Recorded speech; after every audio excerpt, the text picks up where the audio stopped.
छत्रपती संभाजीनगर जिल्ह्यातील पैठण येथे संत एकनाथ महाराजांच्या नाथषष्ठी सोहळ्यासाठी मोठ्या प्रमाणात भाविक दाखल होणार आहेत।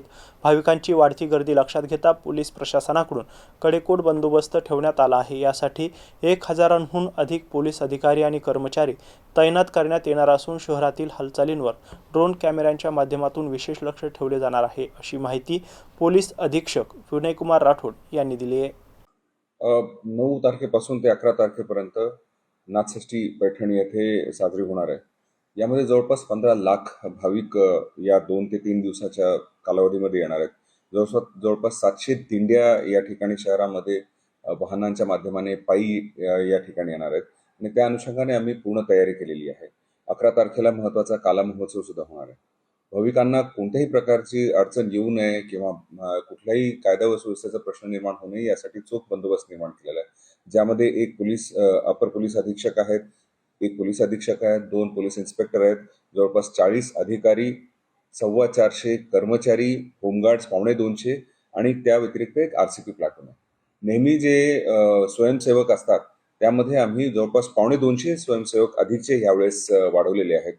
सगळ्यात महत्त्वाचं म्हणजे यावेळेस आम्ही ड्रोनच्या द्वारे सुद्धा या पूर्ण दिंडीचं आम्ही निरीक्षण करणार आहोत।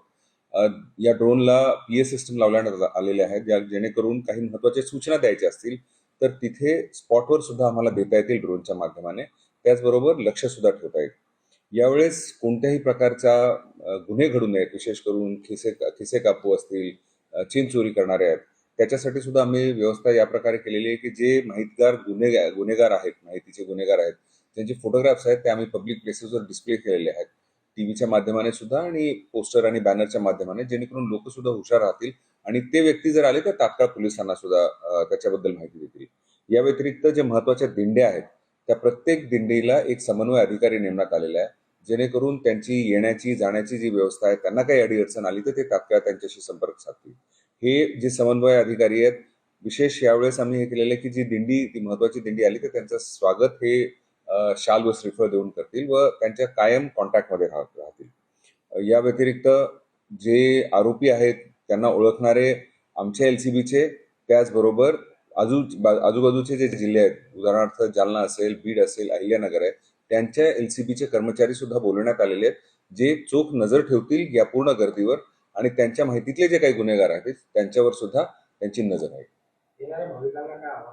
माझी आपल्या माध्यमाने भाविकांना हीच विनंती राहील की पोलिसांनी दिलेल्या निर्देशांचे तंतोतंत पालन करावे। आम्ही आपल्या तिथे संरक्षण व आपल्या सोयीसाठी तिथे आहोत। ज्या काही आम्ही तिथे नवे बदल घडवून आलेले आहेत, उदाहरणार्थ रांगेच्या बाबतीत असेल किंवा इतर बाबतीत, त्या आपल्या सोयीसाठी आहेत, जेणेकरून सगळे भाविक दर्शन घेऊन व्यवस्थितपणे आणि लवकर परत जातील, त्या अनुषंगानेच ते बदल घडवण्यात आलेले आहेत। त्यामुळे माझी विनंती आहे की पोलिसांनी दिलेले जे काही सूचना आहेत त्यांचं आपण पालन करावं।